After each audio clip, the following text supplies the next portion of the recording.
Jay-Z, why are you filing cases for clients you haven't met, Tony? Jay-Z's increasing his calls for a court to sanction Tony Buzbee, the lawyer representing numerous people accusing Diddy of a variety of sexual misdeeds, with Jay's side blasting him for not even meeting with his client before he filed the complaint. But Buzbee isn't backing down. The rapper's new legal docs in support of his motion were filed earlier this month, asking for sanctions against Buzbee, and, in it, Jay's team points out that Tony now admits he never met with the Jane Doe, suing him before he signed off on the complaint.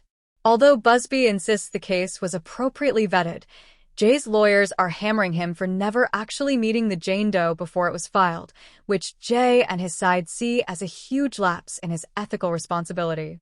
As you know, Buzbee's working with a ton of different clients right now, so it's not totally shocking he hadn't met this particular Jane Doe before, but he's still catching flack over it from Jay's side. Jay-Z's team wants the court to sanction Buzbee, claiming he didn't do the bare minimum to investigate his client's claims before she gave a now infamous NBC interview. Not long after the interview aired, the subject of it admitted there were certain mistakes she made while recounting her story. Buzbee tells TMZ this reply to the lawsuit is weak and desperate, stating he did, in fact, personally interview the plaintiff, as did 4 other lawyers.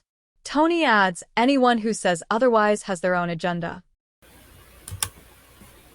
On the offensive, going after not only the attorney who filed the rape lawsuit against him and Diddy, that would be Tony Buzbee, the attorney, but also the accuser. And he has filed a new motion this morning, which we're going to get to in a moment, but basically he wants to level the playing field with the accuser. But first, we got to start with this response that Jay-Z had to the allegation. Catch you up real quick if you hadn't heard, but a woman who had filed a lawsuit against Diddy back in October, alleging that he had raped her at a VMA after party in the year 2000 when she was only 13 years old. Right. Remember, this is when she allegedly was given a drink. She felt woozy, and there was Diddy, and there was a male celebrity who was unnamed at the time, and also a female. Well, that unnamed celebrity is now named. She refiled the lawsuit on Sunday. She and her attorney, Tony Buzbee, refiled it and named Jay-Z as that unnamed celebrity involved in the rape. Jay-Z's response is extraordinary in that, look, we've seen all these lawsuits against Diddy, dozens of them now at this point, and frequently his response has been to deny it, but to say nothing else. Jay-Z went way more than just denying it. He did do that, but then went directly after the attorney. Part of his statement said, my lawyer received a blackmail attempt from a lawyer named Tony Buzbee. It made me want to expose you, Tony Buzbee, for the fraud you are in a very public fashion. So no, I will not give you one red penny. This lawyer, who I have done a bit of research on, seems to have a pattern of these types of theatrics. Claimed to be a Marine. Marines are known for their valor. You have neither honor nor dignity.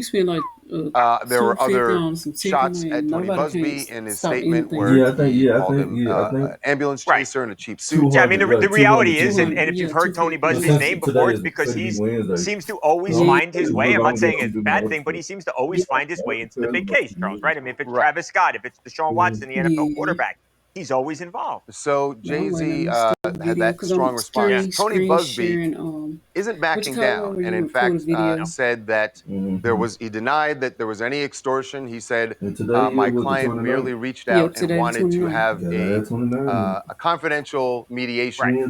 Now, I got to say, I don't know what that confidential mediation would be about money, but his point is the letter itself did not make any request for money. Right, though I'm sure that was coming. Yeah, it sounds like Buzbee's response was a little bit disingenuous. The confidential mediation would be where they would broker a settlement and not have the issue go public in the way that he did. He also mentioned that Jay-Z has sued him.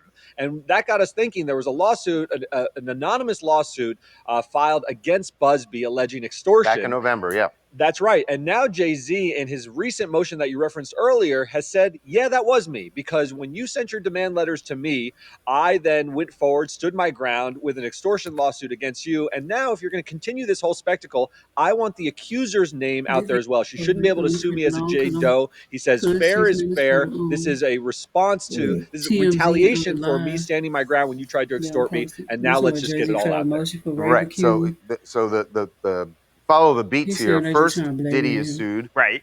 The unnamed celebrity, and at the time when we covered that, we thought the fact that they didn't name this person sounded like they were probably reaching out to that person to try and get a settlement. Right. Jay-Z says that is exactly what happened, and when he turned him down, he thinks that the only reason they have now refiled this and put his name in there is retaliation for Jay-Z suing Tony Buzbee for extortion. So this is going around and around, but a very strong denial from Jay-Z. It is, and it's look, we've seen, and not just in this Diddy situation, we've seen a lot of cases in the past where celebrities have been accused of wrongdoing. This hardly ever happens, Charles, when you see the person under fire, the celebrity fire back, and this intensely. Right, back at the attorney, and then filing Derek this motion for the accuser. Right, he is not taking this lying down, clearly. And look, you're allowed to file documents anonymously, particularly where there's allegations that she was only 13 when this happened. So that's not uncommon to see. But Jay-Z now thinks this is an extortionate plot. And he says, in order to unearth all of this and unmask it all, we now need to know the identity of that person. And since it happened in 2000, she's obviously of age now. She's alleging that she was 13 in the year 2000. And he's saying, we need to put all our cards on the table. I need to be able to identify my accuser and actually fight this lawsuit on its terms, on its face. Yeah, I think it would be extraordinary, I think, Derek, if the judge did force the accuser to, this is the really alarming part of this case, is that we're talking about a 13-year-old is the alleged victim, a woman who was at the time 13. And by the way, Tony Buzbee isn't backing down, said that his client remains steadfast in her resolve in this case, that she will not back down and that she is going to continue to seek justice. So it's going to be interesting to see what the judge says here, because we did see the judge demand that in one of the Diddy cases, the accuser be revealed. It was actually Evander Kane, the NHL star's ex. I understand it, Charles, from the standpoint, it's like, how do you defend yourself? And this is not a criminal case, fine. But how do you defend yourself in a court if you don't know who's making the allegation against you? That's the argument. Marche from Montreal. I mean, guys, who is really surprised by this, right? I'm not. I don't believe anyone else is. Jay-Z and Diddy go way back, decades, right? They've been friends since, what, 1990? That's about 30 years of solid friendship. It was only a matter of time before Jay-Z was also accused of such crime. Now, whether it's a plot or not, whether it's true or not, we can all agree that this is the fastest we've seen Jay-Z respond to allegations or accusations. He did not take this lightly. Yeah, and it's very clear he also saw it coming. Yeah. Right? Because he knew that he got that demand letter. He had sued Tony Buzbee. This was not something that suddenly popped up on Jay-Z's radar. They were ready. Yeah.